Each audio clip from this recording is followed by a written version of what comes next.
Hello guys, നമ്മളിന്ന് water colour painting ചെയ്യാൻ പോവുകയാണ്. ഇതിൽ ഞാൻ കുറേ ചെയ്തിട്ടുണ്ട്. ഇതിൽ മൊത്തം 20 പേജുകളാണ് വരുന്നത്. അതിൻ്റെ കൂടെ തന്നെ നമുക്ക് കളേഴ്സും തരുന്നുണ്ട്.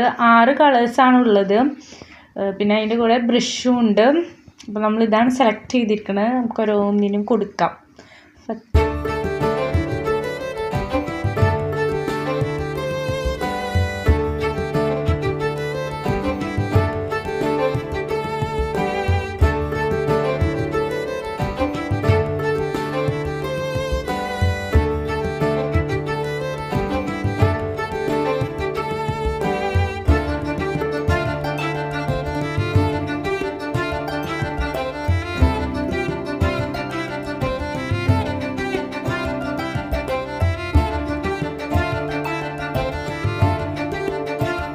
കളർ ചെയ്ത് കഴിഞ്ഞാൽ നമുക്ക് ഈ കളറിൻ്റെ ഭാഗം കീറി കളയുകയും ചെയ്യാം.